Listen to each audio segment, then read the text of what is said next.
Azeotrope स्थिर क्वाथी। क्या होता है स्थिर क्वाथी एजियोट्रॉप? सबसे पहले क्वाथनांक क्या होता है? क्वाथनांक वो होता है कि जब किसी द्रव्य को इतना गर्म किया जाए, ताप दिया जाए कि उसका जो वाष्प दाब है वह वायुमंडलीय दाब के बराबर हो जाए, तो उसी को क्या कहते हैं? क्वाथनांक बॉइलिंग पॉइंट। ठीक है, क्या होता है कि जब किसी द्रव्य को जितना ताप दिया जाता है जिससे उसका वाष्प दाब वायुमंडलीय दाब के बराबर हो जाता है, तो क्या होने लगता है? उबलने लगता है, वो बॉयल होने लगता है। अब आते हैं हम स्थिर क्वाथी एजियोट्रॉप के ऊपर। वे मिश्रण जिनका निश्चित संगठन द्रव व वाष्प अवस्था में संगठन समान हो और सभी अवयव एक साथ एक निश्चित ताप पर उबलते हैं, स्थिर क्वाथी कहलाते हैं। मतलब कि जिनका मान लो एक निश्चित ताप पर हम निश्चित मात्रा में हम ले रहे हैं उनको, दो अवयवों को, और एक विलयन बना रहे हैं, और वो विलयन जो होगा वो क्या होगा? उसका वाष्प दाब और जो उस पर जो द्रव का संगठन है ना, वाष्प दाब और जो संगठन है वो क्या होंगे? समान होंगे। मतलब उन पर समान क्या लगेगा?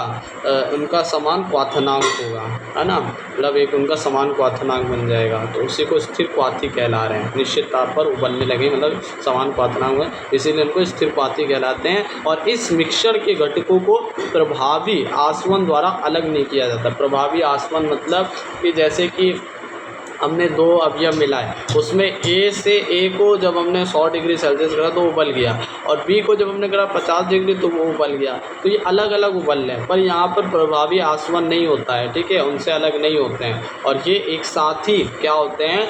उबलते हैं। ठीक है, उन्हीं को हम स्थिर क्वाथी कह रहे हैं। मतलब स्थिर अनुपात में किसी को दो अवयवों को जब विलयन बनाकर क्या करें, उसका क्वाथनांक निकाले तो वो बराबर, मतलब एक क्वाथनांक पर आते हैं। ठीक है, जैसे एक होता है कौन सा? मिनिमम बॉइलिंग पॉइंट एजियोट्रॉप, एक होता है मैक्सिमम बॉइलिंग पॉइंट एजियोट्रॉप। पहला है कि ऐसे स्थिर क्वाथी जिसमें विलयन का क्वाथनांक अवयवों के क्वाथनांक से निम्न हो। मतलब विलयन का क्वाथनांक अवयवों के क्वाथनांक से क्या होता है? निम्न होता है। और हमें पता है ये चीज़ किस में आती है? राउल्ट के धनात्मक विचलन में। अब जब क्या होगा? क्वाथनांक किसका कम है? विलयन का। किससे? जो उनके अवयव हैं उनसे। तो यहाँ पर क्या हो जाएगा कि जो क्या होगा? मतलब इनमें आकर्षण कम है ना, इसके चलते होता है कि जब आकर्षण कम होता है धनात्मक विचलन में, तो उसकी वजह से क्या हो जाता है? जो मतलब उसका विलयन का, तो उससे क्या हो जाता है कि जो क्वाथनांक है वो कैसा आता है? कम आता है। तो क्वाथनांक कम होगा तो उसको क्या देने पड़ेगा? ताप अधिक लगेगा, ताप कम लगेगा, है ना।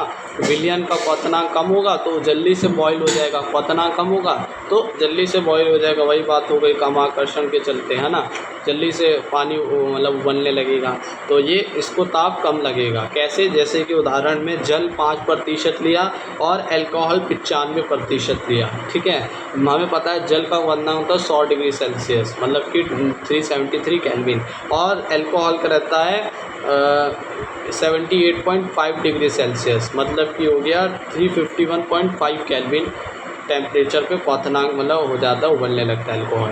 अब इन दोनों को जब एक क्या बना दिए? स्थिर क्वाथी में रखा, 5 वो और 95 अल्कोहल, तो एक 78 डिग्री सेल्सियस मिलता है। क्या इनका स्थिर क्वाथी क्या मिलता है? इनका क्वाथनांक मिलता है। मतलब इस पर ये दोनों उबलने लगेंगे 351 केल्विन पर। तो यहाँ पर क्या हुआ? दोनों अवयवों के उससे क्या आ रहा है? विलयन का कम आ रहा है टेम्परेचर, ताप कम आ रहा है, क्योंकि इनका जो क्वाथनांक है वो कम हो रहा है, आकर्षण कम है। मतलब कि ये क्या है? एक धनात्मक विचलन है। किसका धनात्मक विचलन है? ये राउल्ट कह रहा हूँ, हाँ, राउल्ट का धनात्मक विचलन है। ठीक है, अब ऋणात्मक विचलन क्या होगा? और मैक्सिमम जो azeotrope, maximum boiling point of azeotrope क्या होगा? तो ऐसे देखते हैं कि ऐसे स्थिर क्वाथी जिसमें विलयन का क्वाथनांक अवयवों के क्वाथनांक से ज़्यादा होता है। अब वो ज़्यादा होगा तो उसको भी ज़्यादा गर्म करना पड़ेगा, ताप देना पड़ेगा ताकि वो बॉयल हो।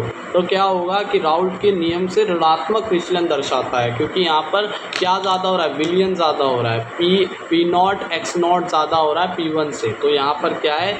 एक ऋणात्मक विचलन दर्शाता है जिसमें ज़्यादा ताप देना पड़ेगा। तो यहाँ पर जो बॉइलिंग पॉइंट आएगा ए और बी अवयवों को मिलाने के बाद वो ज़्यादा आएगा, ठीक है ना। तो क्योंकि उनके विलयनों के बीच अधिक आकर्षण होता है तो इस वजह से ताप अधिक लगेगा। जैसे कि हमने एक विलयन बनाया 100 मिलीलीटर का, जिसमें HNO3 लिया है 68 मिलीलीटर, H2O लिया हमने 32 मिलीलीटर। तो 68% HNO3 है और 32% H2O है। और हमें पता है इनका वाष्प दाब कितना होता है, HNO3 का होता है 86 और हमारे जो H2O उसका कितना होता है 100 डिग्री सेल्सियस। तो इस अनुपात में जब हम मिलाते हैं इन अवयवों को तो क्या होता है 100 मिलीलीटर विलयन मिलता है। और इसका जो ताप होगा उसका 86 था HNO3 का, इसका 100 डिग्री सेल्सियस का, इनका इससे भी अधिक होगा। क्यों? क्योंकि ये ऋणात्मक विचलन है। क्यों? क्योंकि इनका विलयन का जो क्वथनांक है वो ज़्यादा आ रहा है, ठीक है ना। तो इनका होगा 120.5 डिग्री सेल्सियस क्वथनांक इसका आएगा। मतलब क्या है, ये एक मैक्सिमम बॉइलिंग पॉइंट है एज़ोट्रॉप का, और हमने मिनिमम और मैक्सिमम देख लिया, ठीक है।